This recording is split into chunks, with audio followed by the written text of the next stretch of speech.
Hello बच्चों, कैसे हैं आप लोग। उम्मीद करता हूँ एकदम बढ़िया होंगे। जैसा कि हमारा चैप्टर चल रहा था EMI इलेक्ट्रोमैग्नेटिक इंडक्शन, उसका आज लास्ट लेक्चर है।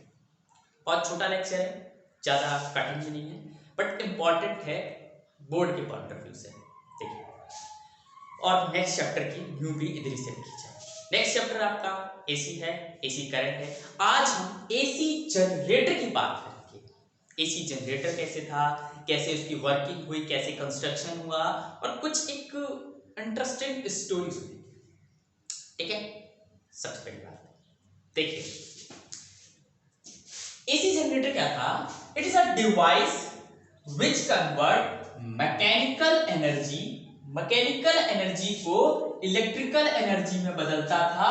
किस फॉर्म में? Alternating current. देखिए, मैकेनिकल एनर्जी को इलेक्ट्रिकल एनर्जी में बदलना अल्टरनेटिंग फॉर्म में is called AC current, alternating current. देखो यार, एक वो थे हमारे थॉमस एडिसन बहुत बड़े साइंटिस्ट थे। उनके नाम पर हजारों पेटिशन है और बहुत बिजनेसमैन थे। ठीक है, तो ऐसा हुआ, थॉमस एडिसन दुनिया को DC करंट देना चाहते थे। DC करंट देना चाहते थे। रिसर्च करते रहे DC करंट बैटरी से मिलता। ठीक, वो DC करंट देना चाहते थे, और DC करंट अपन लोग को महंगा बहुत पड़ता था उस टाइम। ठीक है, तो एक कहते हैं विचित्र प्राणी जिसका नाम निकोला टेस्ला, वो उस टाइम में यंगस्टर आए। काम ढूंढने की तलाश में वो थॉमस एडिसन की कंपनी तक जा पहुंचे। एडिसन के पास गए और एडिसन के साथ काम करा, कुछ एक्सपेरिमेंट्स करे, और फिर एडिसन ने जब अपना उसको DC करंट के बारे में बताना समझा, तो वो थोड़ा सा विचलित हुआ। वो बोला कि साहब, क्यों ना हम AC करंट लें, अच्छा भी है, दूर तक भी जाएगा, सस्ता भी है। पर भाई थॉमस एडिसन भाई हमारे, उन्होंने कहा नहीं, क्योंकि उन्होंने अपना DC करंट पर करोड़ों रुपए लगा दिया था। करोड़ों नहीं, मतलब 1000 रुपए लगा दिया था। उस टाइम 1000 रुपए बहुत थे। तो वो बहस करने लगे, पर क्या कर सकते थे, वो थे नौजवान, और एडिसन बाबा इतने बड़े बल्ब के आविष्कार। तो उन्होंने क्या करा, एडिसन ने उनको अपनी कंपनी से निकाल दिया। फिर वो एक कंपनी में गए। उस कंपनी में उन्होंने बोला कि साहब, मैं ऐसे ऐसे AC करंट बना सकता हूँ, ये कर सकता हूँ, वो कर सकता हूँ। बट उनको उस कंपनी ने भी AC करंट बनाने की जिम्मेदारी नहीं दी। अब एक अकेला आदमी, कहते हैं वो कहावत सुनी होगी, अकेला चना भार नहीं फोड़ सकता। ऐसे वो अकेला आदमी कुछ कर नहीं पा रहा था। खुद की कंपनी स्टेबलाइज करा दे, खुद का करंट निकाल नहीं पा रहा था उससे। तो जो दूसरी कंपनी में गया, उसने उससे अलग अलग एक्सपेरिमेंट्स कराया, पर AC करंट के एक्सपेरिमेंट नहीं करवाया। फिर क्या करता, परेशान। फिर वो तीसरी कंपनी में गया। तीसरी कंपनी में कोई उसका भाई, कहते हैं ना भगवान कहीं ना कहीं साथ देता, उसको साथ दिया। उसने उसको कहा ठीक है, मैं तुम्हें AC करंट बनाने की जिम्मेदारी दे दूं। अब टेस्ला साहब AC करंट के ऊपर एक्सपेरिमेंट पे लग गए। सक्सेसफुल मॉडल हो गया। मॉडल सक्सेसफुल हुआ, टेस्ला साहब ने अपना मॉडल बनाया। उस टाइम टेस्ला साहब ने अपना AC करंट का मॉडल, मतलब AC जनरेटर का मॉडल, AC करंट का 42 लाख में बेचा था। उस टाइम में 42 लाख बहुत होता था। बहस होने लगी, चारों तरफ आवाज होने लगी कि टेस्ला ने, नौजवान ने एक एडिसन को पीछे कर दिया। ऐसी बात नहीं, एडिसन का ड्रॉबैक मत देखिए भैया। एडिसन के नाम पर हजारों पेटिशन से, कम से कम 100-150 पेटिशन से, जाके पढ़िए एडिसन के बारे में। आप जरा ये मत सोचिए कि एडिसन बहुत बेवकूफ आदमी था। भाई साहब, आज जिस बल्ब के नीचे आप बैठे हो, एडिसन की देन है। ठीक है, पर ऐसा भी नहीं कि टेस्ला बहुत मानते। टेस्ला को ऐसा बोला जाता था कि वह वो आदमी है जो किसी एक चीज को एक बार देख ले तो 3D इमेज अपने दिमाग में बना लेता था। अगर वो किसी बुक को एक बार रीड कर ले, आजीवन वो बुक उसके दिमाग में छपी रहती है। टेस्ला वो आदमी था।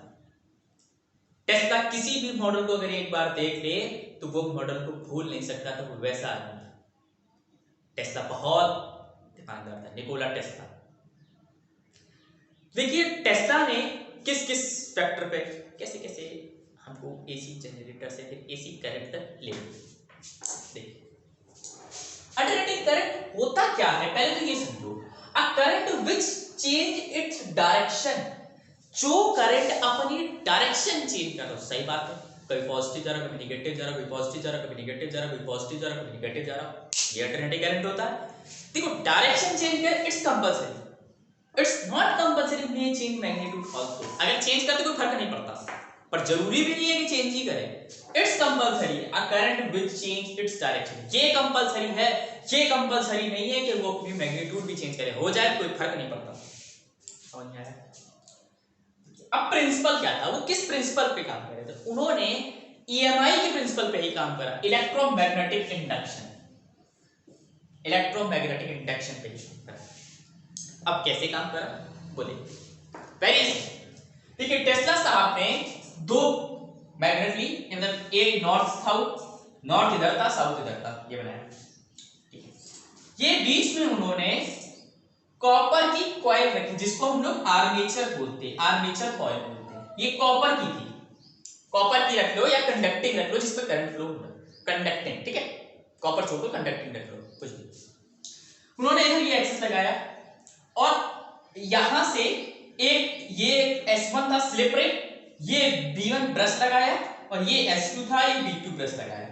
ठीक, इसको अच्छा अभी मिटा देते, एक सेकंड। अगर इसको मैं मिटा दूं, समझना, उन्होंने ऐसे लगाया। अब देखो उन्होंने क्या करा कि भाई साहब अगर जो भी करंट आएगा उसको देखने के लिए उन्होंने ये वायर लगाई और ये वायर में एक यहां से बल्ब कनेक्ट करा, रेजिस्टेंस R था, ये रेजिस्टेंस R का बल्ब कनेक्ट कर दिया। अब देखो हुआ क्या, सुनना, बहुत इंटरेस्टिंग कहानी है। ये तो मैग्नेटिक फील्ड दे रहे होंगे नॉर्थ और साउथ, नॉर्थ से मैग्नेटिक निकल रही होगी, साउथ पे जा रही होगी, ऐसे सीधी सीधी जा रही होगी ना। क्या हुआ, ये जो कॉइल को इसने एक्सियल से रोटेट कर दिया, यहां पर हैंडल बोल दो या रोटेट किसी चीज से बोल दो, एक्सियल। इसने जब इसको रोटेट करा, ऐसे रोटेट करा, तो ये कॉइल सपोज ऐसे रखेगी, ठीक है। अभी मैग्नेटिक फील्ड लाइन ऐसे जा रही है, ऐसे जा रही है, ऐसे जा रही है, समझ में आया? ऐसे जा रही है। जब मैग्नेटिक फील्ड लाइन ऐसे जा रही थी तब तो फ्लक्स जितनी परपेंडिकुलर निकल गई, फ्लक्स अच्छा होगा। जब इसको रोटेट करा तो मैग्नेटिक फील्ड लाइन कुछ ऐसे, प्लेट ऐसे हो रही होगी, तो मैग्नेटिक फील्ड लाइन कम पास होगी। एक टाइम पे ऐसे मैग्नेटिक फील्ड लाइन में चेंज आया, जब मैग्नेटिक फील्ड लाइन में चेंज आता है तो फ्लक्स में चेंज आता है, और जब फ्लक्स में चेंज आता है तो आपका इंड्यूस ईएमएफ बनता है, और जब इंड्यूस ईएमएफ बनता है और क्लोज्ड कॉइल हो तो आपका इंड्यूस्ड करंट बनता है। अरे यही तो है पूरा चैप्टर। फराडे साहब ने क्या बोला था, whenever change in magnetic flux induced EMF is produced, and then अगर closed coil है तो induced current भी आएगा। बोला था कि नहीं? I am right? तो वही चीज पर देखो। अच्छा एक बात बताओ, डाउट ये आया कि भाई साहब इधर उन्होंने ये स्लिप 1 और ये स्लिप रिंग्स क्यों लगाई, S1 S2 क्यों लगाई? देखिए ये कॉइल है, ये तार लगी है, ठीक है। अब ये रोटेट कर रहा था, तो ये अगर सीधे डायरेक्ट इससे तार जुड़ जाती तो ये जब रोटेट करता तो तार उलझ नहीं जाती, तार उलझ जाती। ऐसे रोटेट कर रहा है, ये तार है, ये तार आ रही है, ठीक है। अब ऐसे रोटेट कर रहा है तो राउंड राउंड राउंड राउंड होकर तार उलझ जाती, एक टाइम पे तार टूट जाती, हमारा मॉडल फेल हो जाता होता। इसीलिए उन्होंने यहाँ स्लिप रिंग लगाई, और ये स्लिप रिंग के अंदर है कॉइल, ये तार जो है ये स्लिप रिंग के ऐसे अंदर है, ठीक है। ऐसे ये स्लिप रिंग इसके अंदर ये ऐसे ऐसे ऐसे रोटेट कर रहा है, ऐसे ऐसे रोटेट कर रहा है, ये करंट की तार इस स्लिप रिंग के रोटेट कर, ठीक है। अब बात आई, डायरेक्ट तार लगा देते, डायरेक्ट तार लगा देते इधर, इधर उन्होंने ब्रश लगाया, क्यों? क्योंकि तार उलझे ना। ऐसे था, ये ऐसे से रोटेट कर रहा है, स्टेपरिंग रोटेट कर रही है, स्टेपरिंग रोटेट करी अंदर कॉइल की, ऐसे ऐसा स्टेपरिंग उसको टच करती जा रही है। सपोज ये ब्रश है, ऐसे से टच करती जा रही है, ऐसे से टच करती जा रही है, और इससे आगे ये सपोज तार है, ये ब्रश है, ऐसे टच करती जा रही है, तो ये इससे कनेक्टेड आगे करंट जा रहा है। अब ये मत कहना कि करंट की डायरेक्शन ये है, ना ना ना ना ना भाई, पता ही नहीं है, क्योंकि अल्टरनेटिंग है, डायरेक्शन चेंज कर रहा है, ऊपर नीचे आगे पीछे कुछ भी कर रहा है, मुझे नहीं पता, अल्टरनेटिंग है। तो S1 S2 क्या है? स्लिप रिंग है, किसकी? कॉपर की, और ये क्या कर रही है? Maintain contact between armature coil and brush. ये देखिए आर्मेचर कॉइल है और ब्रश के बीच का मेंटेन कर रही है, कांटेक्ट को मेंटेन कर रही है। B1 B2 क्या है? कार्बन ब्रश है, maintain contact between ring and load. Ring के और लोड, ये लोड है ना, इन दोनों के बीच का कांटेक्ट मेंटेन कर रही है B1 B2। देखो प्रिंसिपल क्या था, मैंने बोला कॉइल ऐसे रखी है, ये कॉइल है, ये मैग्नेटिक फील्ड है, कॉइल रोटेट करिए, मैग्नेटिक फील्ड थोड़ी बड़ी घटी, एक टाइम पे मैग्नेटिक फील्ड जीरो चाहिए, सॉरी मैग्नेटिक फ्लक्स जीरो है मैग्नेटिक फ्लक्स जीरो। इसका मतलब क्या? मैग्नेटिक फ्लक्स घटा, मैग्नेटिक फ्लक्स में चेंज, तो ईएमएफ बना, और ईएमएफ बनने से अगर क्लोज्ड है तो इंड्यूस्ड करंट आया। अंडरस्टैंड? वही चीज लिखी है प्रिंसिपल में, है ना। AC generator is based on phenomena of EMI. अभी बताया था किस फिनोमेना बेस्ड है? Electromagnetic induction, which states that when a coil rotate uniform magnetic field, जब कॉइल यूनिफॉर्म मैग्नेटिक फील्ड में रोटेट करती है तो देखो flux link with the conductor change, flux change होता है। अभी बोला, अभी फ्लक्स देखो, सपोज मान लो फ्लक्स अभी 4 है, 4 ऐसे हुआ तो फ्लक्स 2 हुआ, फिर ऐसे हुआ फ्लक्स 0, चेंज हो रहा, इंड्यूस्ड ईएमएफ बना, करंट बना, वही change and EMF is induced in coil, EMF आ जाएगा, और क्लोज्ड कॉइल है तो करंट आ जाएगा। अंडरस्टैंड? ये प्रिंसिपल तक समझ में आया? वेरी इजी, कोई डाउट है? कुछ नहीं, पढ़ लेना, स्क्रीनशॉट ले लो, एक बार लिख लो, ठीक है। चलिए अच्छा इसकी वर्किंग देखते हैं, ये वर्किंग कैसे करता है। सुन, मैं सोच रहा हूं इसको हटा देता हूं।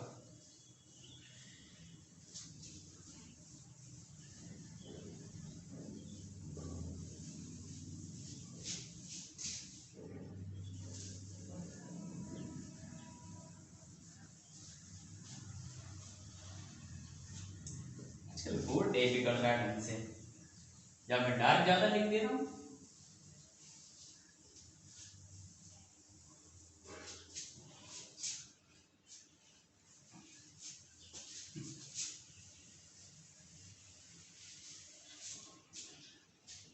Working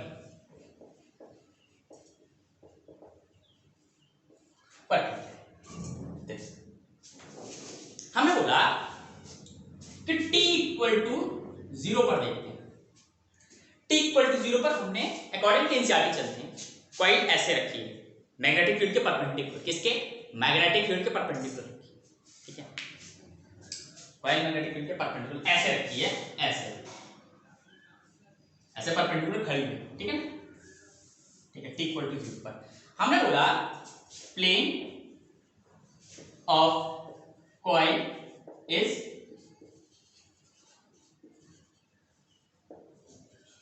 perpendicular for the magnetic field line.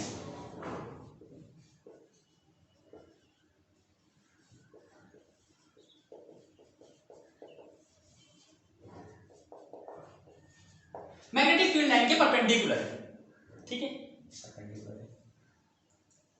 अच्छा एक बात, तो जो मैग्नेटिक फील्ड लाइन के परपेंडिकुलर तो एंगल कितना है? 90 90 तो उसकी मैग्नेटिक फील्ड लाइन बना रही है। देखो देखो ये है, ये प्लेट, ये मैग्नेटिक फील्ड लाइन,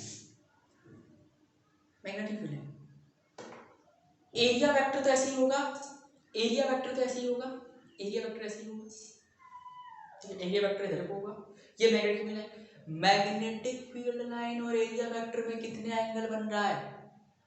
कितने एंगल बन रहा है? 0 डिग्री। और फ्लक्स क्या होता है? बी डॉट ए होता है, मैग्नेटिक फील्ड लाइन भी रही, एरिया वेक्टर भी रही, तो 0 डिग्री। तो क्या होगा, थीटा क्या होगा, 0 डिग्री। हमने इनिशियल स्टेट इसको मान लिया, कुछ भी मान सकते हैं यार। आप ऐसे मान लो, आप ऐसे मान लो, हमने ऐसे माना, आप ऐसे मान लो, ठीक है, जैसा मानना है। अलग अलग ग्रुप पे अलग अलग मानेंगे। आफ्टर टाइम टी, कुछ समय बाद, इट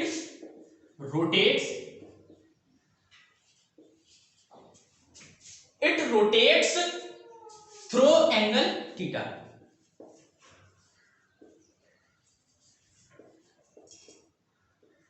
एंगल थीटा रोटेट्स कर रही है, देखो कैसे, ऐसे था, ऐसे था, ये एरिया वेक्टर था, ऐसे हो गया सपोज, ऐसे मान लो या ऐसे मान लो, ऐसे था, ऐसे था, ऐसे हो गया, रोटेट करके थीटा है।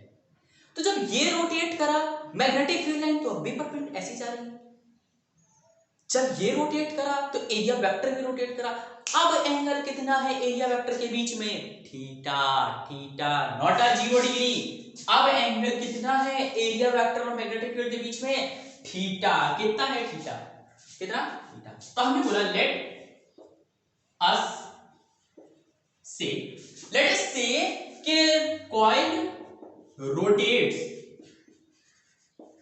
कॉइल जो रोटेट करी है वो करी है with omega velocity, with constant angle. Constant angle क्या ले ले, कांस्टेंट एंगल तो थीटा ले लिया, constant angular velocity omega, constant angular velocity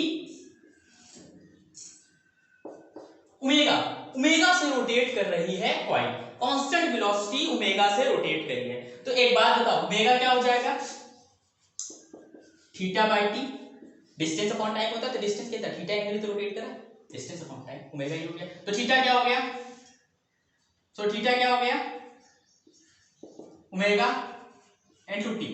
theta कितना हो गया, ओमेगा इनटू टी। अब हम बोलते हैं कि मैग्नेटिक फ्लक्स कितना होगा,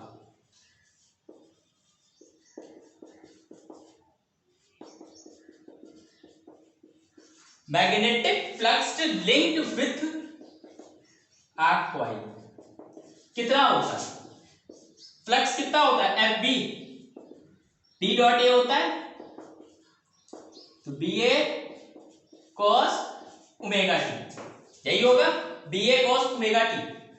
क्यों, अच्छा ये होगा ना बी ए कॉस थीटा, और थीटा क्या है, ओमेगा, यही हुआ कॉस ओमेगा टी, ठीक है। ये होगा आपका मैग्नेटिक फ्लक्स। अभी रुकना, मैंने बोला कि जो एक टर्म था, ऐसे हजारों टर्म होंगे, कॉइल, ढेर सारी कॉइल, तो एक जनरल केस लेते हैं, तो कालिकू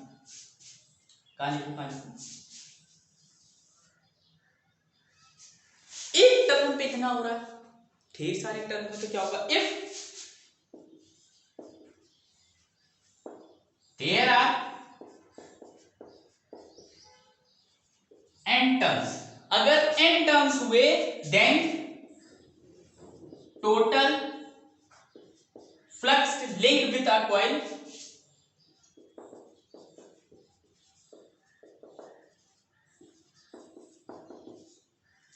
क्या हो जाएगा, एफ टी टोटल।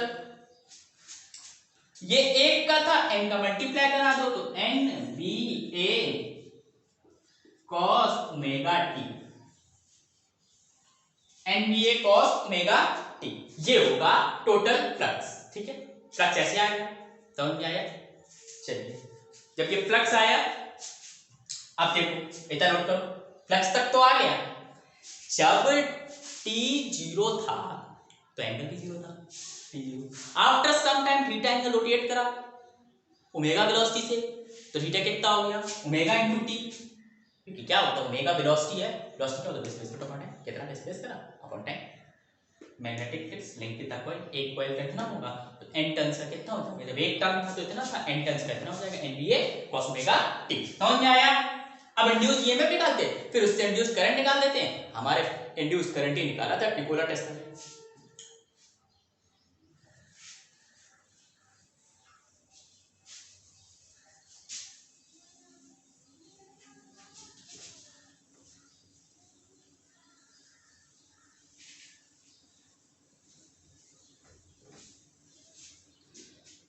अब इंड्यूस्ड ईएमएफ,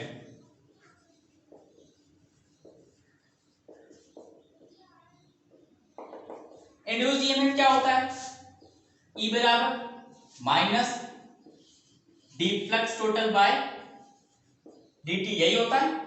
तो क्या हो जाएगा? E बराबर माइनस डी, टोटल फ्लक्स कितना आ रहा था? N B A cos omega t by d t. E क्या हो गया? माइनस एन बाहर आ गया कांस्टेंट है, बी बाहर आ गया कांस्टेंट है, ए बाहर आ गया कांस्टेंट है, d by d t cos omega t. Cos का डिफरेंशिएशन साइन होता है माइनस का,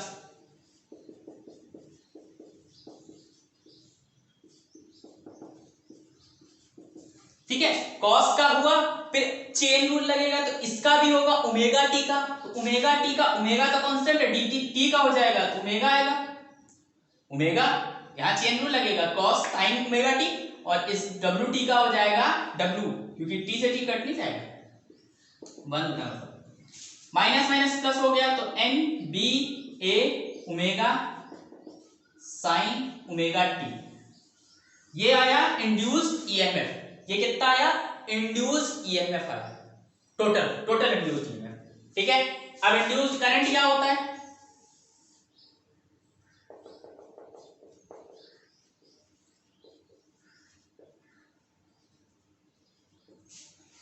इंड्यूस्ड करंट क्या होता है? तो इंड्यूस्ड करंट जो होता है वो I बराबर E by R, R resistance है, E बाय आर, I बराबर E बाय आर। E क्या है? Induced EMF. तो इंड्यूस्ड ईएमएफ क्या है? तो I बराबर N B A omega sine omega t by R. इतना इंड्यूस्ड करंट आएगा जब किसी भी एक सॉफ्ट क्या कहते हैं कॉपर की कॉइल को मैग्नेटिक फील्ड के बीच में रख के एक